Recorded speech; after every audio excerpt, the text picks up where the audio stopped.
please read up on it because it's hugely a massive environmental problem we've got, where all our trash, and particularly plastic, because it takes such a long time to degrade in the environment over time, it's all accumulating in one of the biggest gyres in the Pacific Ocean, which is sort of like all the currents converge on one point, and it ends up just a big fucking bigger island. Than Rhode Island, is it, or something? It's bigger than it's about the size of Texas. Texas or something, yeah. Which is the size of Queensland. Size of Queensland. So, and it's which is as big as France and Germany put together. Which is not even as big as France and Germany put together. So Queensland is about as big as 4 European countries. And then imagine that whole space is just a sea of rubbish. Plastic particles. This isn't just garbage. It's like tiny particles which are so small that they are part of the water there. They're part of the environment. Fish are drinking them. It's scary because the plastic is just absorbing itself into our environment. Yeah. Anyway, so the reason I brought that was because the people who went out there, there was a documentary on it, and the guy who went out there had to get like a patch for seasickness, and what he actually used was a patch behind his ear of scopolamine flour. Oh wow! So I would say that in certain doses that it would have different effects on people. But one of the things it must have is a kind of sort of desensitization, and so that might be desensitization from like motion or like maybe your balance or maybe reception to other people. I don't know, but obviously it's got different uses. But if you guys are interested in finding out more about this incredible plant, this scopolamine plant, just go to vice.com.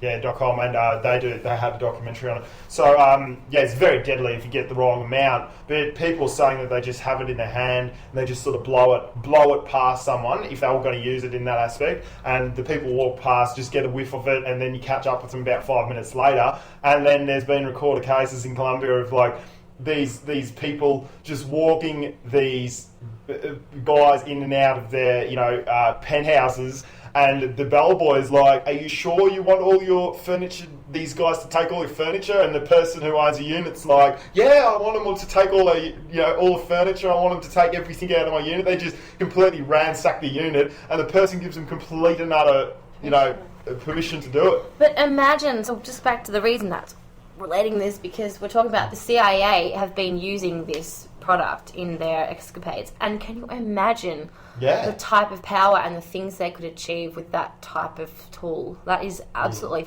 frightening. Yeah. Do you know that, and then let's go down the heart. Now that we've gone down that road, why don't we talk about the possibilities of the new modern warfare, which is the unseen warfare. Not the microwave stuff, that's something completely different as well. Microwave, that was ridiculous. We watched a documentary, I'll say it now that I've said it. They watched a documentary the other day on what's been experimented with in the past, and that's people hiring out houses next to people that they want to do something bad to, and then they just shoot microwaves into the house, and then they just give everyone cancer. So what, for interest's sake, during the Cold War, Russia's what is it? Mafia? No. Russia's military. What? I don't know. Finish your own sentences. Oh my god! I cannot believe I've forgotten what that is. Their organisation that does stuff like that. The building embassy. Right? Oh, sorry. Oh, what's the name? The Kremlin? Seriously, no, that's not the embassy. So the embassy in America during the Cold War was... I've just had a cat come into my midst. Sorry about that. So Russia's embassy. I'm getting distracted here, all right? It was very important. So there was a... Don't blame me and Molly.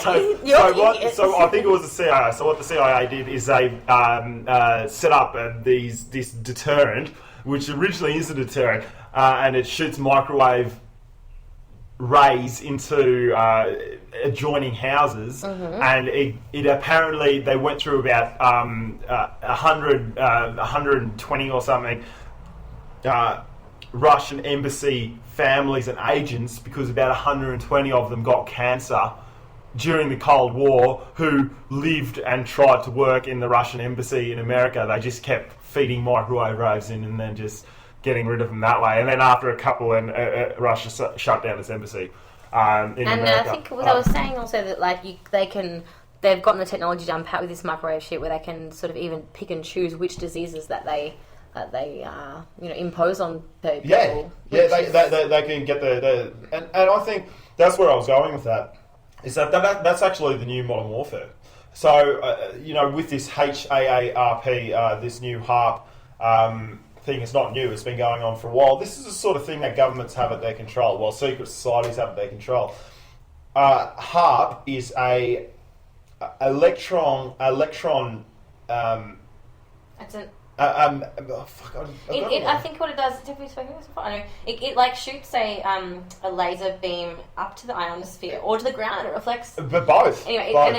I think what it does is actually pushes the particles in the ionosphere up extra loud, and it creates it. Obviously the ionosphere is such because of density levels and everything. So it changes the density levels in the atmosphere, so the ionosphere is pushed a bit higher.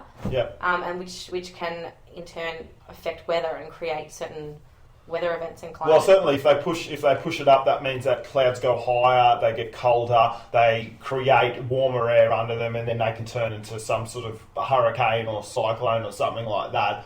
It's something along those lines. But then also, if they get this whatever it is, it pushes electromagnetic fields into the ground, they can also create earthquakes too. So that's actually the new warfare.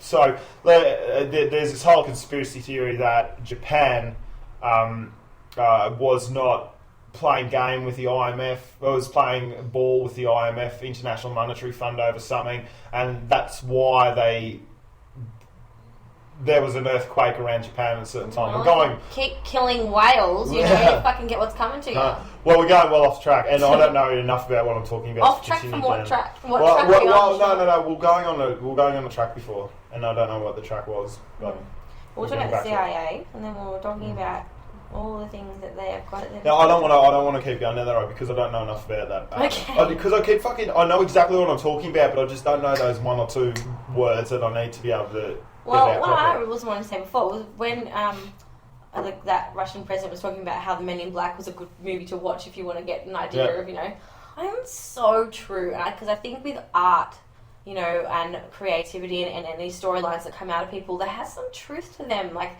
it's like how you might say a joke and someone's like, oh, just joking. It's like, no, you fucking weren't. That thought was in your head for a reason. It constructed itself because those thoughts were there in some way and they came together like that. So there's there's some truth to what you're saying there. And I think especially with creativity, if you look at it from coming from the soul or like some sort of a collective consciousness, sorry to get all funny, then I think that a lot of it has some sort of truth in it that is a collective idea, that's actually relevant. And so I think you can, I'm sure that there are people who study art over history, and you can look at art over history and you can get a good idea of where the human species is at certain times in the past, where their consciousness is, where their culture is, just by looking at the art and the way people are expressing themselves. It's certain things are like that's a good example of. Sorry, you were going to say something else. Well, the other side of coming up with a movie idea is not just art. I don't just mean that, but fair enough. I probably wouldn't say that The Matrix is an idea that comes from the soul. Who knows? It might have been, but in those situations, who knows? There may have been someone who stumbled across some unusual information, or came up with an idea that fitted a lot of connected a few dots together that he'd been thinking about, come up with in his eyes, a bit of a crazy idea, but at the end of the day, it's actually quite a valid option that The Matrix is kind of how shit is, or Men in Black is kind of how stuff is at the moment. So it's like these movies, I think, are just people's, all they are is a representation of what's going on in people's minds, given the world that they live within and the observations that they're making and the things that they're trying to, conclusions they're trying to draw from their environment. So I think watching movies is a really good way to learn about these movies. Well, yeah, definitely. If you consider that all of your ideas don't necessarily come from yourself, all your ideas are only just a remix of everything that you've previously learnt in your life, and then certain extremely creative people are just antennas for collective consciousness coming in, and that's correct. They are. They just pick up on things that not a lot of other people pick up on, and they can translate them into amazing, beautiful things. Especially musicians, when you're trying to get inspiration, I think it's the type of amazing musicians are people out there who are able to purify their mind in a way that allows those signals of creativity coming from the source, to get through. Despite the environment and the things that they've created in their own head to give them certain ideas about things, they've got this kind of pure creative source coming through, which I don't think everyone does, and that's what makes a great artist. Yeah, certainly. A musician and all that sort of thing. Yeah. But there's Independence Day 2 coming out this year. Independence with Will Day? Smith, Independence Day 2. Really? Yeah. So that'll be really interesting to see. Like, they've got all, like, similar people in it. Like, they're doing a full, really big, another real big one, which will be really interesting to see what they come up with, because that was a big movie back in the day. That was massive, Independence Day 1. And it'll be really interesting to see on what real big scale alien invasion sort of thing they come up with, because like I said, a lot of that shit is interesting to know what those people are thinking. Those people, I make that, even Prometheus, when that came out, that was sort of like the concept of we were created from another race, and to mind gold, the Anunnaki thing. That's that's we were created by a superior race from another planet. Yeah. Their atmosphere's dying, and they needed us to do something. We went to find them, and then they were like, "Yeah, nah, fuck you," and then they started killing us and shit like that. But then aliens got involved, and then that was that. Well, whatever story that they decide to choose has to be completely starting, using the starting point for where the civilization is at the moment, and then predicting a situation which could arise given our current situation.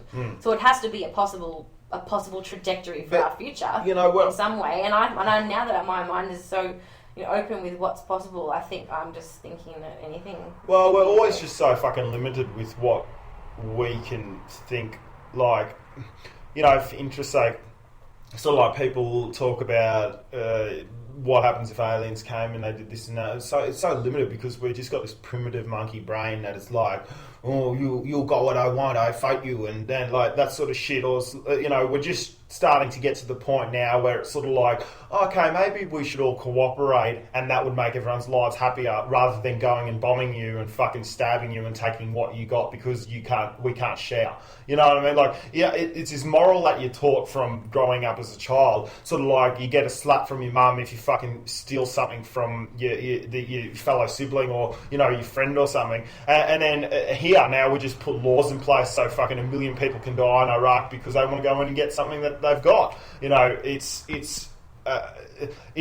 Our brains are so haven't even reached any sort of conclusion of what a superior race who's been around for millions and hundreds of millions of years is capable of thinking. I don't think that there are, Death Stars going around space just destroying planets. I just honestly can't compute the fact that violence is necessary in and inverted commas, because no one can see me doing it, civilised society, because we're not civilised. Let's get that right. Well, you might be right. Human beings aren't civilised at the moment until we stop fucking killing each other and we start cooperating, then we're not civilised. Well, you might be right, because violence may be a thing that is actually unique to a place like Earth. Because Earth, where are you going? I'm going to talk. Fucking talking to you. Because Earth is a place of, biological creatures, of beings, and of creatures that they grow up with survival instinct, and from their survival instinct comes the instinct of violence and the necessity of violence, and that seems to me like violence is really like closely linked with biological survival on Earth. It may be the case that that's unique to Earth. Maybe violence doesn't occur other places because it's simply not even an option, a possibility. It doesn't come in to your head at all because you've never even needed violence to be a part of your makeup in your evolutionary process, because it's just never been a useful thing. It's just like, what the fuck is violence? So maybe it's just a completely Earth-based thing. Do you think? Well, certainly. Well, that's exactly right. How can you even... another species might not even be able to cause violence upon each other. I don't know. But like also then again, you don't have to look at the alien species in the form that they need to have 2 arms, 2 legs, a head, and a fucking... it just presents the... It might not even be visible to us. We might not be able to see them. Well, definitely. It just presents the constant problem of everything that we try and think about and conceptualize and figure out and philosophize, all comes from thoughts that come from our brains, which are just limited in thinking the way that we think things are. It's like, you treat people who want to be treated. You can only really understand people's point of view from your own points of view that you've experienced. The more you've travelled, the more easy it is to you to understand and tolerate other cultures. It's the same sort of thing, where we've only ever thought about things from our own head and seen life that lives in